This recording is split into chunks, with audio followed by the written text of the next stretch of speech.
Sa isang liblib na baryo, sa paanan ng bundok, Panahaw, may isang batang, ang ngalan ay Lino. Payat, maputla, at laging nakatungo ang ulo. 12 taong gulang pa lamang siya, ngunit tila pasan na niya ang bigat ng mundong hindi naging maawain sa kanya. Sa bawat hakbang niya, sa bakuran ng kanilang lumang bahay, na yari sa kawayan at nipa, ay bakas ang pagod at lungkot na matagal nang namalagi sa kanyang mga mata. Si Lino ang bunso sa magkakapatid. Mayroon siyang 3 nakatatandang kapatid, sina Ramon, Berto, at Crispin. Matapos pumanaw ang kanilang mga magulang dahil sa isang salot na dumaan sa baryo, ilang taon na ang nakalipas. Naiwan si Lino sa pangangalaga ng kanyang mga kapatid.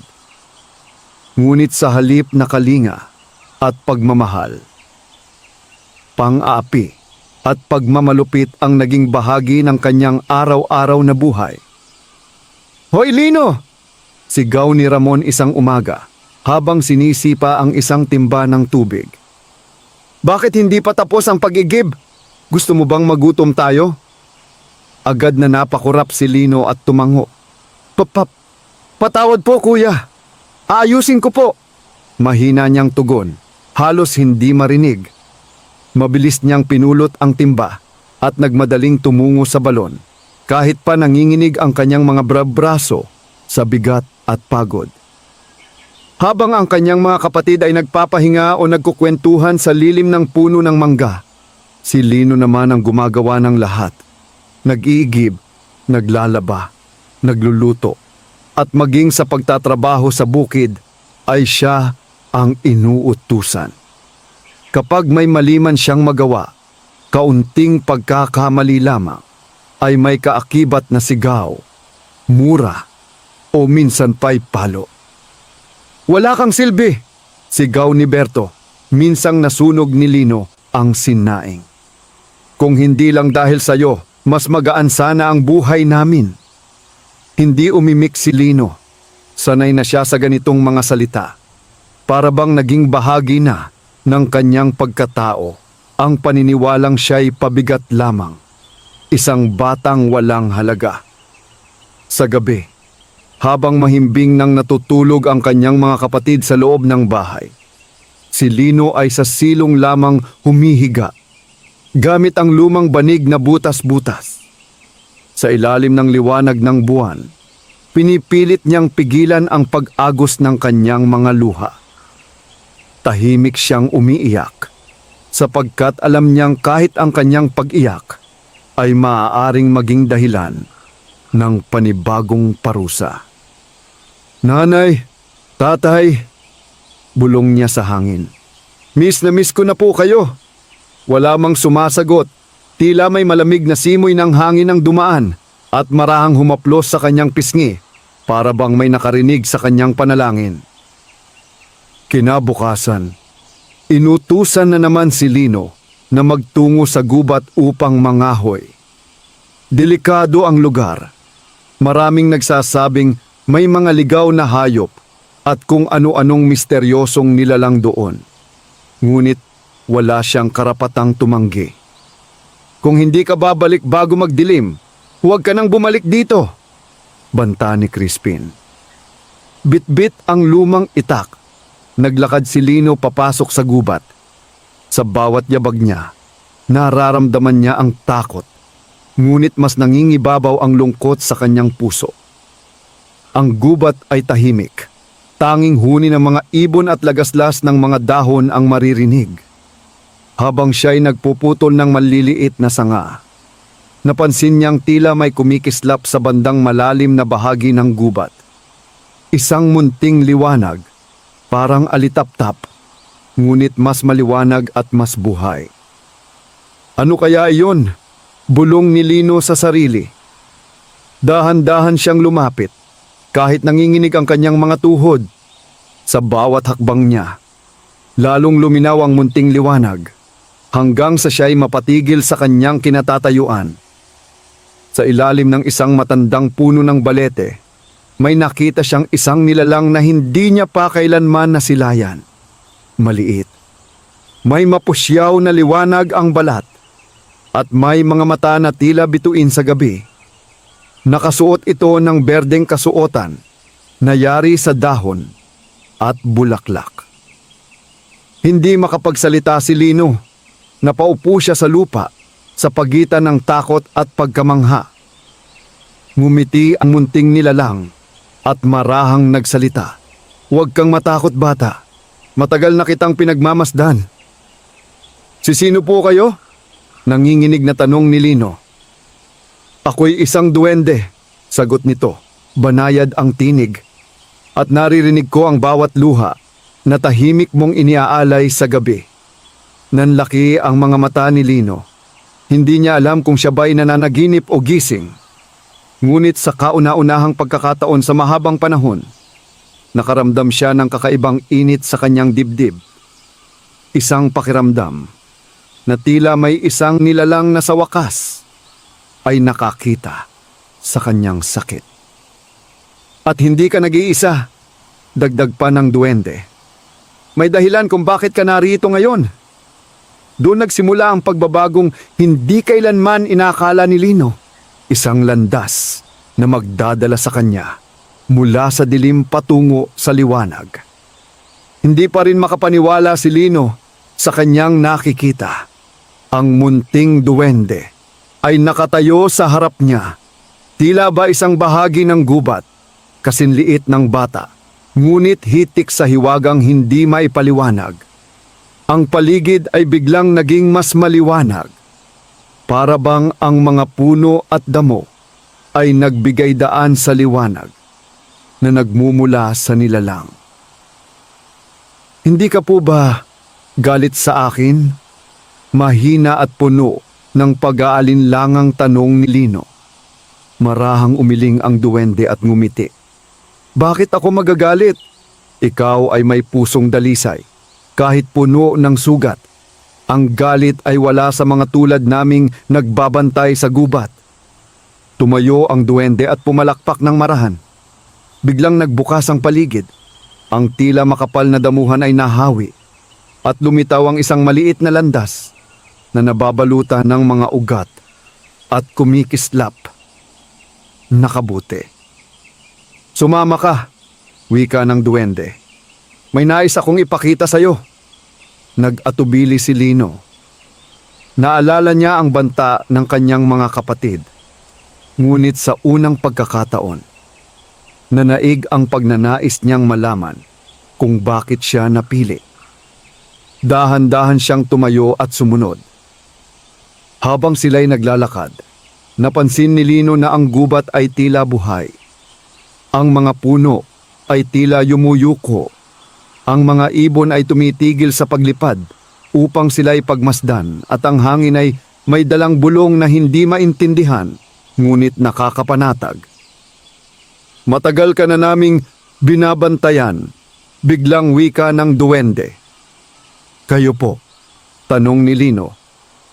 Ang mga duwende, engkanto, at mga tagapangalaga ng kalikasan, paliwanag nito.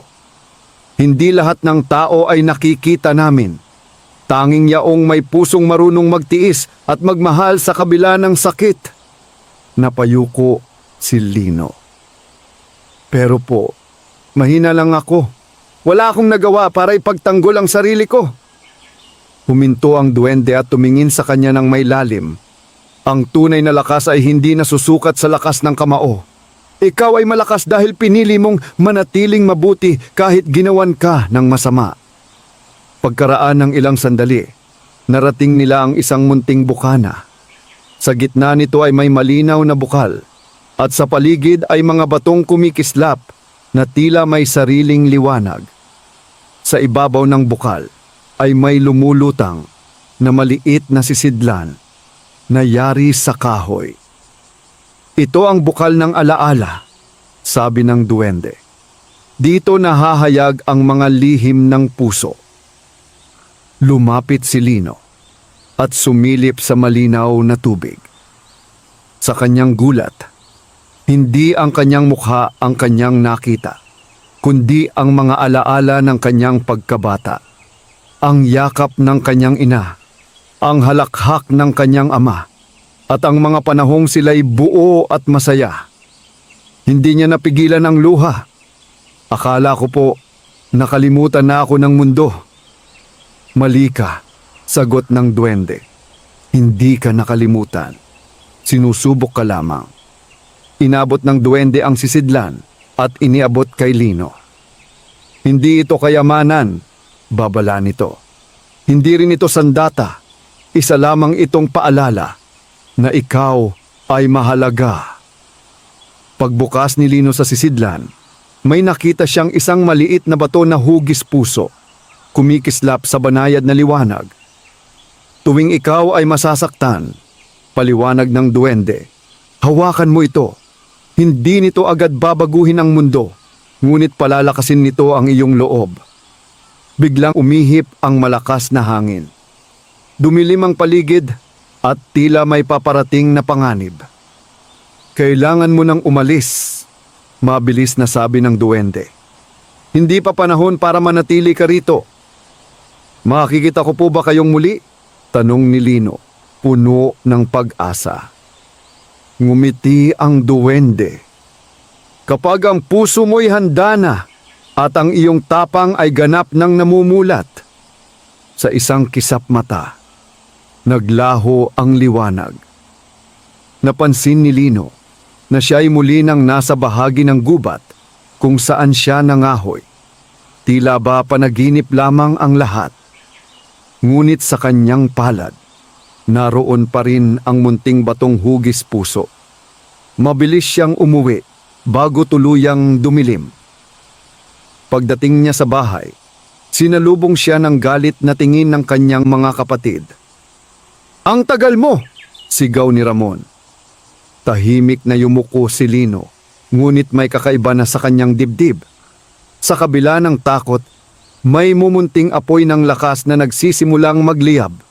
Isang lihim na hindi na nila basta-basta kayang apakan. At sa gabing iyon, habang siya'y nakahiga sa silong, mahigpit niyang hinawakan ang batong bigay ng duwende. Sa unang pagkakataon, matapos ang mahabang panahon, nakatulog siya ng walang luha. Nagising si Lino ng mas maaga kaysa dati. Hindi pa sumisilip ang araw, ngunit gising na ang kanyang diwa. Tila may bagong lakas na dumadaloy sa kanyang katawan. Dahan-dahan niyang inilabas mula sa bulsa ang munting batong hugis puso. Kumikislap ito sa mahinang liwanag ng bukang liwayway. "Salamat po," bulong niya kahit hindi niya alam kung kanino. Ngunit hindi pa man tuluyang sumisigla ang kanyang loob. Muling bumalik ang dati niyang takot nang marinig niya ang malakas na boses ni Ramon. "Lino! Gumising ka na riyan!" sigaw nito. "May pupuntahan tayo ngayon." Agad na tumayo si Lino at lumabas ng bahay. Sa labas ay naroon ang kanyang 3 kapatid. May dalang mga sako at tali. "Sa palengke tayo pupunta," paliwanag ni Berto. "Ikaw ang magbubuhat ng lahat. Huwag kang magrereklamo." Tumango si Lino. Ngunit sa kaibuturan ng kanyang puso, may munting tinig na nagsasabing, "Kaya mo ito." Mahigpit niyang hinawakan ang batong hugis puso sa kanyang bulsa at sumunod. Mahaba ang lakaran patungo sa palengke, daan sa putikan, tulay na kawayan at matatarik na daan. Sa bawat hakbang, dama ni Lino ang bigat ng mga sako sa kanyang balikat. Ngunit kakaiba ang pakiramdam niya ngayon. Hindi na kasing bigat ng dati ang pagod. Pagdating sa palengke, nagkalat ang tao. Sigawan ng mga tinderang nag-aalok ng paninda, tawaran ng mga mamimili, at amoy ng sariwang isda at gulay ang sumalubong sa kanila. "Diyan ka lang," Utos ni Crispin. Bantayan mo ang mga sako. Habang nakaupo si Lino sa gilid, napansin niyang may isang matandang babae ang pilit na binubuhat ang isang bayong na puno ng gulay. Halatang nahihirapan ito. Gusto sanang tumulong ni Lino, ngunit naalala niya ang babala ng kanyang mga kapatid. Gayunman, parang may humihila sa kanyang konsensya. Tumayo siya at lumapit. Nanay, ako na po, mahinahon niyang sabi. Nagulat ang matanda ngunit ngumiti. Salamat iho, mabigat na para sa akin. Habang binubuhat ni Lino ang bayong, biglang may humarang sa kanya. Hoy! Sigaw ni Ramon. Sino ang nagsabing tumulong ka riyan? Gusto mo bang mapahamak? Napayuko si Lino, ngunit sa pagkakataong ito, hindi siya umatras. Kuya, sandali lang po. Mahina ngunit matatag niyang tugon. Nanlaki ang mga mata ni Ramon sa kanyang narinig. Hindi sanay ang mga kapatid na may marinig na kahit katiting na pagtutol mula kay Lino. Pagkatapos maihatid ang bayong, nagpasalamat ang matanda at palihim na iniabot kay Lino ang isang maliit na barya at isang ngiti na puno ng biyaya. Pagpalain ka, wika nito. Sa sandaling iyon, bahagyang uminit ang bulsa ni Lino. Nang kanyang silipin, bahagyang lumiwanag ang batong hugis puso. Hindi ito napansin ng kanyang mga kapatid, ngunit naramdaman ni Lino na may tama ang kanyang ginawa. Sa kanilang pag-uwi, biglang dumilim ang langit, umulan ng malakas, at ang daan ay naging maputik at madulas. Sa gitna ng kanilang paglalakad, nadulas si Crispin at muntik nang mahulog sa bangin. Kuya! Sigaw ni Lino. Walang pag-aalinlangan. Ibinaba ni Lino ang kanyang bitbit at mabilis na hinawakan ang braso ni Crispin. Sa kabila ng kanyang payat na pangangatawan, nagawa niyang hilahin ang kapatid palayo sa panganib. Napatigil ang ulan sa sandaling iyon. Tila ba ang kalangitan mismo ay nakasaksi sa kanyang ginawa? Tahimik ang lahat. Si Crispin ay nakatitig kay Lino. Bakas ang gulat at hindi maipaliwanag na damdamin. Bakit mo ginawa yon? Tanong nito. Halos pabulong. Tao po kayo. Kapatid ko po kayo. Sagot ni Lino. Walang naisagot si Crispin. Pagdating nila sa bahay, hindi na nagsalita ang mga kapatid. Sa gabing iyon, habang nakahiga si Lino sa silong, muli niyang hinawakan ang bato. Sa kanyang isipan, bumalik ang boses ng duwende. Ang kabutihan ay may lakas na hindi kayang ipagkait ng sinuman. Ngunit hindi alam ni Lino na ang kanyang ginawa sa araw na iyon ay simula pa lamang ng mas mabibigat na pagsubok. Mga pagsubok na hahamon hindi lamang sa kanyang tapang, kundi pati sa puso ng kanyang mga kapatid. Lumipas ang ilang araw matapos ang nangyari sa daan pauwi mula sa palengke. Tahimik ang bahay, hindi dahil sa kapayapaan, kundi dahil sa mga salitang hindi binibigkas. Napansin ni Lino na nagbago ang pakikitungo ng kanyang mga kapatid. Hindi na sila palasigaw, gaya ng dati. Ngunit ang kanilang mga mata ay puno ng pagtataka at pagdududa. Lalo na si Ramon. Madalas nitong titigan si Lino habang siya'y nagwawalis o nagigib, na para bang may hinahanap na sagot sa likod ng katahimikan ng bunso. May tinatago ka, minsang wika ni Ramon habang kumakain sila ng hapunan. Hindi ka na tulad ng dati. Napahinto si Lino sa pagnguya. Wala po, sagot niya, pilit na mahinahon. Ngunit hindi kumbinsido si Ramon. Sa kanyang puso ay unti-unting tumutubo ang inggit. Isang damdaming hindi niya kayang pangalanan, ngunit malinaw niyang nararamdaman. Bakit ang batang dati mahina at sunod-sunuran ay biglang nagkaroon ng lakas ng loob. Bakit tila mas gumagaan ang mga gawain nito, samantalang sila ay tila lalong napapagod? Isang hapon, inutusan si Lino na magtungo muli sa gubat upang manghuli ng maliit na hayop para sa hapunan. Habang naglalakad siya, dama niya ang kakaibang pakiramdam. Parang may sumusunod sa kanya. Hindi niya napansin na si Ramon ay palihim na sumunod, nagtatago sa likod ng mga puno. Narito ka na naman, bulong ni Ramon sa sarili. Ano ba talaga ang ginagawa mo rito? Huminto si Lino sa tabi ng isang punong balete. Ang parehong punong pinagtagpuan nila ng duwende. Tahimik niyang inilabas ang batong hugis puso at mahigpit na hinawakan. Kung nandyan po kayo, bulong niya. Salamat po sa lakas. Hindi nakita ni Ramon ang duwende, ngunit nakita niya ang kakaibang liwanag na nagmumula sa kamay ni Lino. Nanlaki ang kanyang mga mata. Mahika, bulong niya, halo ang takot at kasakiman.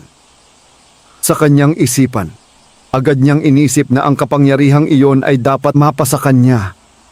Kung ako ang may ganyang lakas, na isip niya, walang makakapigil sa akin. Nang makauwi si Lino, hindi na nag-aksaya ng panahon si Ramon. Tinipon niya sina Berto at Crispin. May nalaman ako, bulong niya. May tinatago si Lino. May kakaibang bagay siyang dala. May kapangyarihan. Nagkatinginan ang dalawa.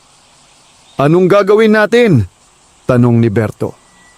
Ngumisi si Ramon. Kunin natin. Kinagabihan, habang mahimbing ang tulog ni Lino sa silong, dahan-dahang bumaba si Ramon. Inabot niya ang bulsa ng bata at pilit na kinuha ang bato. Ngunit sa sandaling mahawakan niya ito, biglang uminit ang bato. Napaso ang kanyang kamay. Aray! Napasigaw siya. Nagising si Lino at mabilis na umupo. Kuya, sa dilim, biglang umihip ang malakas na hangin. Ang mga dahon sa paligid ng bahay ay nagsimulang mag-ingay at ang liwanag ng buwan ay tila mas tumingkad. Isang pamilyar na tinig ang umalingaw-ngaw. Ang biyaya ay hindi para sa pusong sakim. Napaatras si Ramon, nanginginig. Anong boses yun? Sa harap nila, unti-unting lumitaw ang anyo ng duwende. Mas maliwanag kaysa dati at mas seryoso ang anyo. Matagal ko na kayo pinagmamasdan, wika nito. At nakita ko ang ginawa nyo sa batang ito. Lumuluhang lumuhod si Lino. Huwag po, ako na lang po. Ngunit itinaas ng duwende ang kamay. Hindi ka dapat humingi ng tawad sa kasamaan. Tumingin ito kay Ramon. May dalawang landas sa harap mo, ang magbago o ang tuluyang lamunin ng anino ng inggit. Nanginginig si Ramon, ngunit sa halip na humingi ng tawad, napuno ang kanyang mga mata ng galit. Isa ka lang nilalang, sigaw niya. Wala kang karapatang manghimasok. Biglang naglaho ang liwanag. Bumagsak si Ramon sa lupa, nawalan ng malay. Sa sumunod na umaga, nagising si Ramon na tila may mabigat na batong nakapatong sa kanyang dibdib, hindi pisikal, kundi sa kanyang konsensya.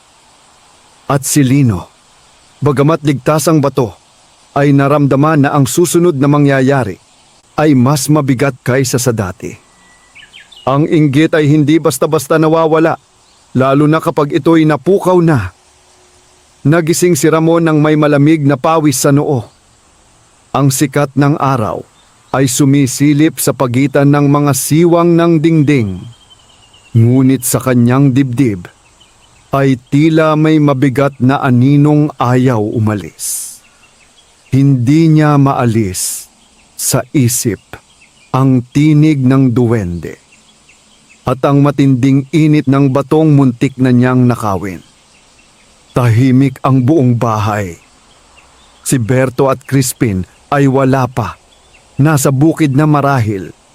Sa silong, nakita niyang nakaupo si Lino, tahimik na nag-aayos ng mga kahoy na panggatong. Sa unang pagkakataon, hindi siya nakaramdam ng galit. Sa halip, may kumurot sa kanyang dibdib. "Lino!" Mahinang tawag ni Ramon. Napalingon ang bata, bakas ang pag-iingat sa kanyang mga mata. "Opo, kuya." Naupo si Ramon sa bangkong kahoy. Ilang sandali siyang natahimik, tila pinipili ang mga salitang matagal na niyang hindi ginagamit. "Masakit ba?" tanong niya, halos pabulong. Nagulat si Lino. Ano po? Lahat ng ginagawa namin sa'yo," dagdag ni Ramon. "Masakit ba?" Hindi agad sumagot si Lino. Sa halip, mahigpit niyang hinawakan ang batong hugis puso sa kanyang bulsa. "Masakit po," tapat niyang sagot. "Pero nasanay na po ako." Ang mga salitang iyon ay parang kutsilyong tumusok sa puso ni Ramon. Nasanay na. Ibig sabihin, matagal na nilang sinaktan ang batang ito at tinanggap na lamang nito. Bumuntong hininga si Ramon. "Hindi ko alam kung paano humingi ng tawad," sabi niya. "Hindi ako sanay." Hindi umasa si Lino ng kahit ano. Ngunit sa kanyang dibdib, may bahagyang pag-asa na sumisilip. Samantala, sa gubat, nagtipon ang mga nilalang na nagbabantay sa kalikasan. Sa ilalim ng punong balete, muling nagpakita ang duwende, kasama ang iba pang anino, mga engkanto at espiritu ng lupa. Ang bata ay nasa gitna ng pagsubok, wika ng isa. Ang puso ng kanyang kapatid ay nag-aalinlangan, sabi ng isa pa. Ngunit ang anino ng kasakiman ay hindi pa tuluyang napapawi, mariing tugon ng duwende. May darating na mas mabigat na hamon. Pagbalik sa bahay, dumating sina Berto at Crispin. Napansin nila agad ang kakaibang katahimikan. "Anong nangyari?" tanong ni Berto. Hindi sumagot si Ramon. Tumingin lamang siya kay Lino, na tahimik pa ring gumagawa ng gawain. Ngunit hindi lahat ay handang magbago. Sa gabi, habang natutulog ang lahat, dahan-dahang bumangon si Crispin. Sa kanyang isip ay umiikot ang mga salitang narinig niya. Kapangyarihan, mahika, biyaya. Kung hindi nakuha ni Kuya Ramon, bulong niya, baka ako ang dapat. Lumapit siya sa silong at sinubukang kunin ang bato. Ngunit sa sandaling mahawakan niya ito, biglang lumamig ang paligid. Ang hangin ay naging mabigat at ang kanyang mga kamay ay nanginig. Isang malamig na tinig ang bumulong. Ang pusong puno ng inggit ay hindi kayang humawak ng liwanag. Napasigaw si Crispin at umatras. Sa takot nadapa siya at nabagok ang ulo. Nagising ang lahat! Sa liwanag ng gasera. Nakita ni Ramon si Crispin na nakahandusay at si Lino na nanginginig sa isang tabi. Hanggang dito na lang, mariing sabi ni Ramon. Wala nang gagalaw sa batang ito. Tumingin siya kay Lino. Hindi pa huli para itama ang mali. Sa gabing iyon, unang beses na natulog si Lino sa loob ng bahay. Sa tabi ng dingding, may kumot at walang takot na mapagalitan sa kanyang panaginip. Ngunit sa ilalim ng katahimikan, alam ng duwende na ang huling pagsubok ay papalapit na. Isang pagsubok na magpapasya sa kapalaran ng buong pamilya. Sumikat ang araw na may dalang kakaibang katahimikan. Para kay Lino, ito ang unang umaga na nagising siya sa loob ng bahay. Hindi sa silong, hindi sa malamig na lupa, kundi sa isang banig na may lumang kumot. Sa kanyang dibdib ay may halo-halong damdamin. Saya, takot, at pag-aalinlangan. Dahan-dahan siyang bumangon at lumabas. Sa kusina, nakita niya si Ramon na nagluluto ng lugaw. Isang bagay na hindi niya pa kailanman nakita. "Kuya!" Mahinang tawag ni Lino. Napalingon si Ramon. "Gising ka na pala! Kumain ka muna!" Umupo si Lino. Hindi makapaniwala. Habang kumakain, tahimik lamang sila. Ngunit sa katahimikang iyon, may unti-unting nabubuong pag-unawa. Pagkaraan ng agahan, nagsalita si Ramon. "May darating na bagyo mamayang gabi," sabi niya. "Kailangan nating ayusin ang bubong at mag-imbak ng pagkain." Dati, si Lino ang gagawa ng lahat. Ngunit ngayon, unang beses na hinati ni Ramon ang gawain. "Berto, ikaw sa bubong. Crispin sa bukid. Lino, manatili ka muna rito at magpahinga." Napatingin si Lino sa kanya. "Opo," sagot niya, kahit hindi pa sanay na hindi inuutusan. Ngunit sa loob-loob ni Crispin, hindi pa tuluyang nawawala ang inggit. Habang nasa bukid, nakaramdam siya ng galit. Hindi kay Lino, kundi sa sarili. Bakit siya ang pinapaboran? Bulong niya.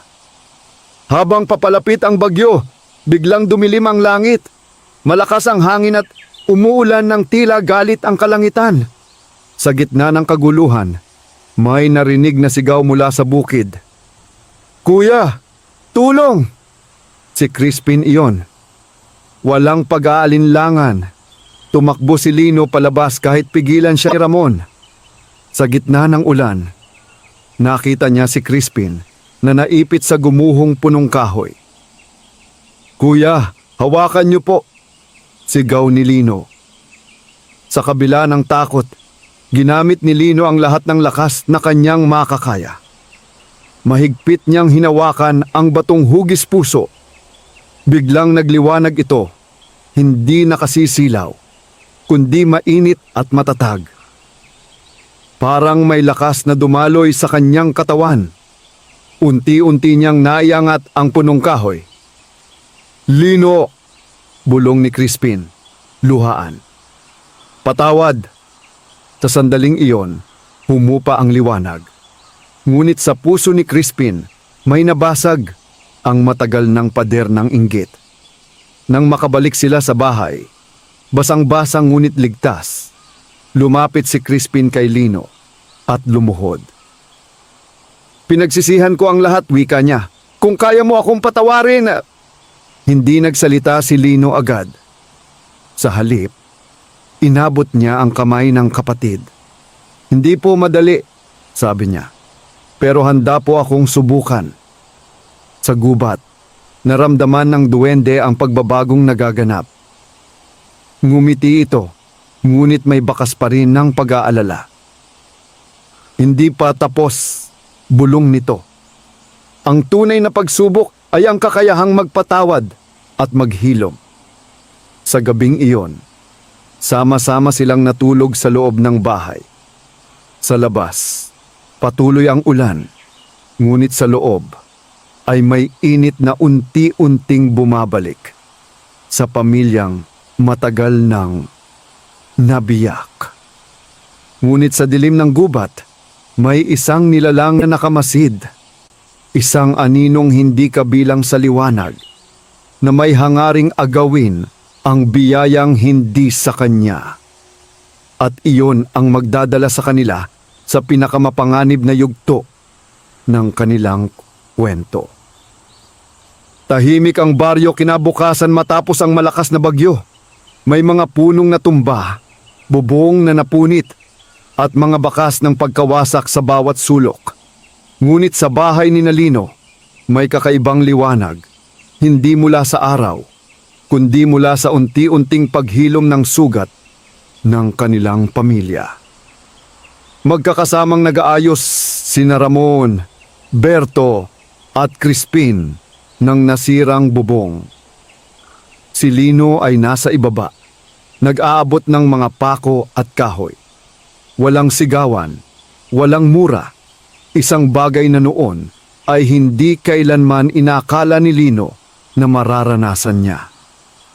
Salamat, biglang sabi ni Berto habang tinatanggap ang kahoy mula kay Lino. Napatingin ang bata sa kanya, nagulat. Wala pong anuman. Ngunit habang unti-unting nagbabago ang hangin sa kanilang tahanan, may mas mabigat na hangin ang gumagalaw sa kagubatan. Sa kailaliman ng gubat, sa lugar na hindi naaabot ng araw, may isang nilalang na matagal nang nagmamasid, ang anino. Isa itong nilalang na nabubuhay sa puot, inggit at sakit ng mga tao. Lumalakas ito tuwing may pusong sugatan at puno ng galit. At ngayoy may batang may liwanag, bulong ng anino. Ang tinig ay parang lagaslas ng tuyong dahon. Isang biyayang maaaring maging akin. Nararamdaman ng duwende ang paggalaw ng dilim. Sa ilalim ng punong balete, muli itong nagpakita, mas seryoso kaysa dati. Gumagalaw na siya, wika ng duwende. Ang anino ng pighati ay hindi papayag na manaig ang liwanag. Kinagabihan, habang mahimbing ang tulog ng lahat, biglang nagising si Lino. May malamig na pakiramdam sa kanyang dibdib. Ang batong hugis puso ay nanginginig. Dahan-dahan siyang bumangon at sumilip sa labas. Sa di kalayuan, nakita niya ang gubat na tila nababalutan ng itim na ulap kahit maliwanag ang buwan. Hindi ka dapat lumabas, bulong ng pamilyar na tinig. Nasa likuran niya ang duwende. Ano po iyon? Tanong ni Lino, nanginginig. Isang nilalang na kumakain ng sakit, sagot ng duwende. At ikaw ang kanyang nakikita ngayon. Biglang may umalingaw-ngaw na boses mula sa gubat. Bata, ibigay mo sa akin ang bato at aalis ang iyong sakit. Napaatras si Lino. Hindi ko po kayang ibigay yan. Tingnan mo ang iyong mga kamay. Tukso ng anino. Puno pa rin ng peklat. Hindi ka pa rin ganap na ligtas. Sa sandaling iyon, lumabas sina Ramon, Berto at Crispin. Dala ang sulo.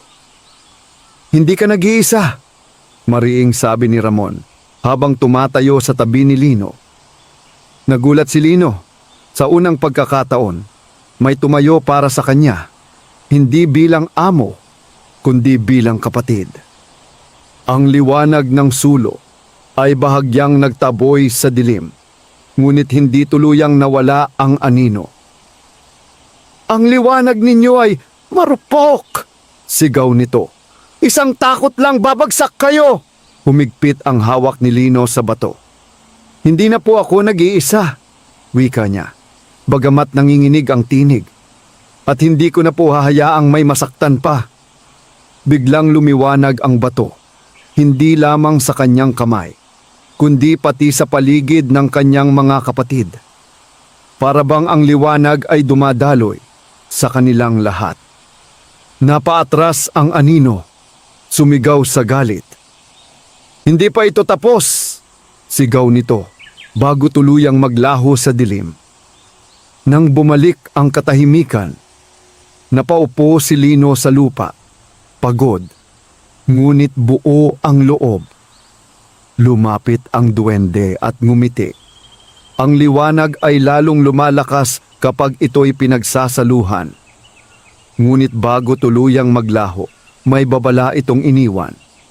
Babalik ang anino, at sa huling pagkakataon, susubukin nito hindi lamang ang tapang ninyo, kundi ang katotohanan ng inyong pagbabago.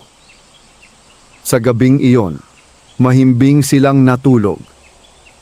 Ngunit alam ni Lino, sa kauna-unahang pagkakataon, na handa na siyang harapin ang kahit anong dilim, hindi dahil sa mahika, kundi dahil sa pagmamahal na unti-unting nabubuo. Mabigat ang hangin ng sumunod na umaga. Hindi ito dahil sa bagyo, kundi dahil sa kaba na bumabalot sa puso ni Lino. Mula nang magpakita ang anino ng pighati, pakiramdam niya ay may matang laging nakamasid sa bawat kilos, sa bawat buntong hininga. Habang naghahanda sila ng almusal, napansin ni Ramon ang pananahimik ng bunso. "May masama bang pakiramdam mo?" tanong niya. Umiling si Lino. "Parang may paparating lang po." Sa gubat, sa ilalim ng punong balete, muling nagpakita ang duwende. Ngunit ngayon, hindi na ito nag-iisa. Kasama niya ang matatandang espiritu ng lupa. Mga nilalang na bihira lamang magpakita sa mga tao. Dumating na ang oras, wika ng isa. Ang liwanag ay dapat subukin, dagdag ng isa pa. Tinawag ng duwende si Lino sa pamamagitan ng hangin. Dahan-dahan itong humaplos sa bata, nagiiwan ng pakiramdam na hindi dapat baliwalain. "Dapat kang pumunta sa gubat," wika ng duwende nang lumitaw ito sa harap ni Lino. "Ngunit hindi ka pwedeng mag-isa." Nagkatinginan ang magkakapatid. "Sasama kami," mariing sabi ni Ramon. "Lahat ng pagsubok na darating, haharapin namin bilang pamilya." Tumango ang duwende. Iyan ang unang alay, ang pagkakaisa. Naglakad sila patungo sa bukal na minsang ipinakita kay Lino. Ngunit ngayon, ang tubig ay hindi na malinaw. Maitim ito at ang paligid ay tila nalalanta. "Ito ang ginawa ng anino," paliwanag ng duwende. "Pinapakain nito ang sarili sa mga sugat ng puso." Biglang umalingaw-ngaw ang tinig ng anino. "Kung nais ninyong mailigtas ang bukal, may kapalit." Mula sa dilim, lumitaw ang anyuno. Lumitaw ang anyo nito. Mas malinaw, mas nakakatakot. Isang alay, wika nito. Hindi dugo, hindi buhay, katotohanan. Tahimik ang lahat. "Bawat isa sa inyo, pagpapatuloy ng anino, ay dapat mag-alay ng isang katotohanang matagal ninyong ikinubli." Unang humakbang si Berto. Nanginginig ang kanyang tinig. "Inggit ako kay Lino," amin niya. "Dahil kahit sinaktan namin siya, nanatili siyang mabuti." Uminit ang hangin. Bahagyang lumiwanag ang bukal. Sumunod si Crispin. "Natakot ako," wika niya. "Natakot akong maging mas mababa kaysa sa kanya. Kaya ko siya sinaktan." Mas lumiwanag ang tubig. Napatingin ang lahat kay Ramon. Matagal siyang natahimik sa kalumuhod. "Ako ang may kasalanan," sabi niya. "Ako ang nag-udyok ng pananakit at kinatakutan kong magbago dahil baka makita ng iba ang aking kahinaan." Malakas na ugong ang umalingaw-ngaw. Ang itim na tubig ay unti-unting luminaw. Uli si Lino. Lumapit siya sa bukal. Hawak ang batong hugis puso. "Ako po," sabi niya. Nanginginig ngunit matatag. Ay natakot ding magsabi.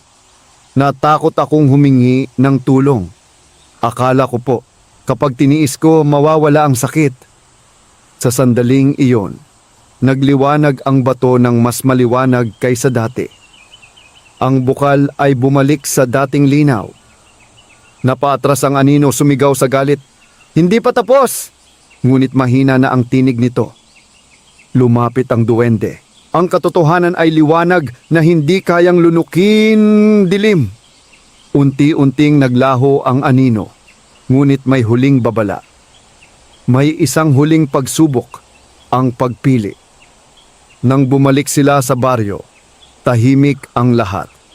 Alam nilang ang pinakamatinding hamon ay hindi na mula sa labas, kundi mula sa loob ng kanilang mga puso. At si Lino, hawak ang batong unti-unti nang nawawala ang liwanag, ay nakaramdam na ang huling kabanata ng kanyang paglalakbay ay papalapit na. Tahimik ang gabi, ngunit hindi payapa. Sa puso ni Lino, ramdam niya ang bigat ng nalalapit na pasya.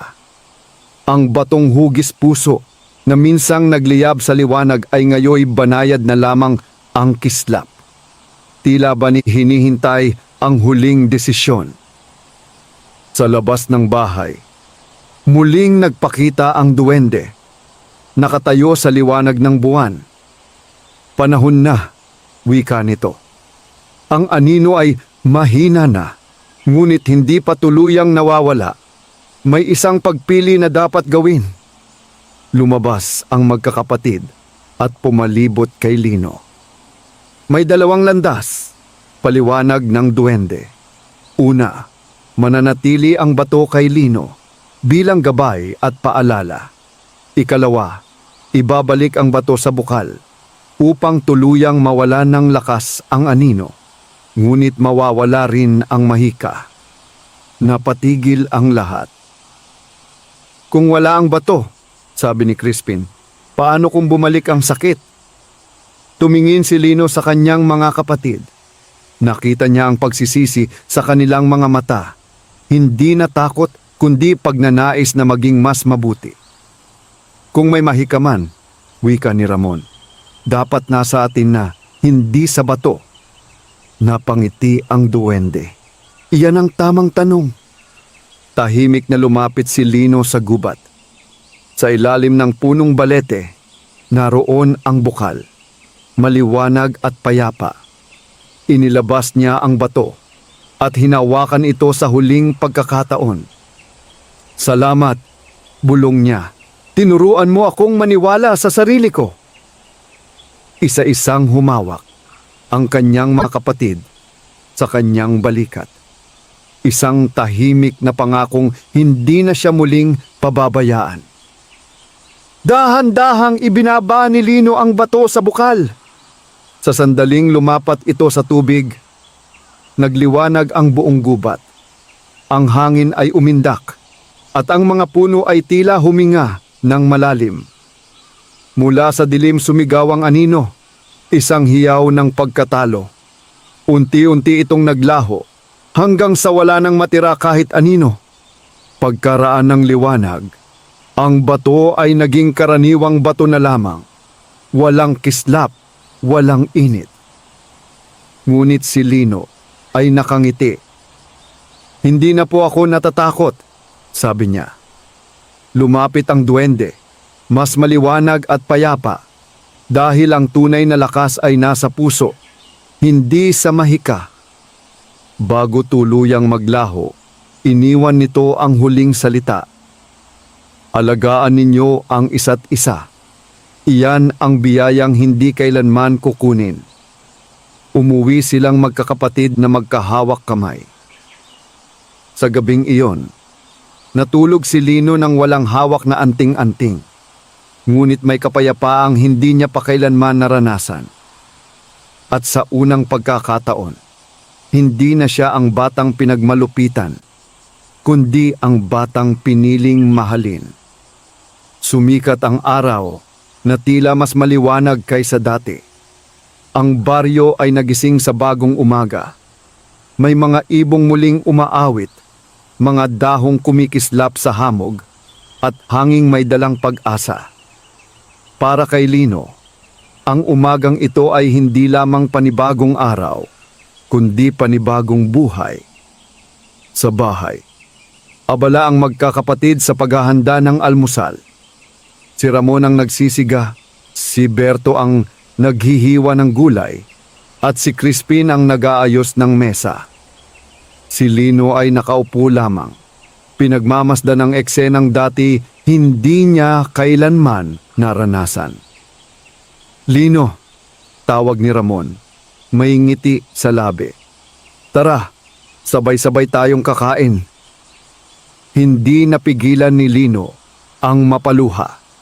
Tahimik siyang tumango at umupo kasama nila. Walang amo, walang alipin, pamilya lamang. Habang sila'y kumakain, nagsalita si Ramon. Marami kaming pagkukulang, wika niya. Hindi na namin mababawi ang sakit, pero kaya naming baguhin ang bukas. Tumango sina Berto at Crispin.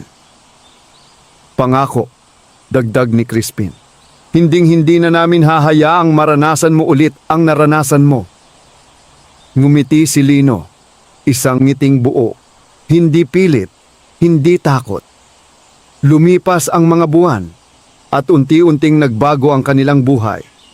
Sama-sama na silang nagtatrabaho sa bukid. Ang ani ay dumami, hindi dahil sa mahika, kundi dahil sa pagtutulungan. Ang bahay ay naayos, ang bakuran ay napuno ng tanim, at ang katahimikan ay napalitan ng halakhak. Sa baryo, napansin ng mga tao ang pagbabago. Iba na ang batang yun, bulong ng ilan, may liwanag sa mata, sabi ng iba. Ngunit ang liwanag na iyon ay hindi na mula sa bato, kundi mula sa pusong natutong magmahal at magpatawad. Isang hapon, muling nagtungo si Lino sa gubat. Mag-isa, ngunit hindi nag-iisa. Sa ilalim ng punong balete, huminto siya at pumikit. Salamat po, bulong niya sa hangin. Isang banayad na simoy ang dumaan, at sa saglit na sandali, tila may munting halakhak na narinig. Masaya, payapa. Sa malayo, mula sa mundong hindi nakikita ng tao, pinagmamasdan ng duwende ang batang minsang sugatan, ngayoy matatag na. Natupad na, wika nito. Ang liwanag ay hindi na kailangan ng bantay, sapagkat ito'y naninirahan na sa puso ng tao. Pag-uwi ni Lino, sinalubong siya ng kanyang mga kapatid. Tara, sabi ni Ramon, may hapunan na. Habang papalubog ang araw, magkahawak kamay silang tumingin sa langit, isang pamilyang minsang wasak, ngayoy buo. Ang kwento ni Lino ay paalala na ang tunay na sugat ay hindi laging nakikita sa katawan. Madalas, ito'y nakabaon sa puso. Ngunit tulad ng liwanag na dahan-dahang sumisikat sa umaga, ang sugat ay maaaring maghilom kapag may pag-unawa, pagsisisi, at tunay na pagbabago. Ang pang-aapi ay hindi lakas, kundi kahinaan ng pusong natatakot magmahal. Ang kabutihan, kahit paulit-ulit na masaktan, ay may kapangyarihang magpabago ng kahit pinakamatigas na damdamin. Ang pagpapatawad ay hindi nangangahulugang kalimutan ng sakit, kundi ang pagpiling huwag hayaang manatili ang galit sa puso. At higit sa lahat, ang pamilya ay hindi nasusukat sa dugo lamang, kundi sa pag-aaruga at pagprotekta sa isa't isa.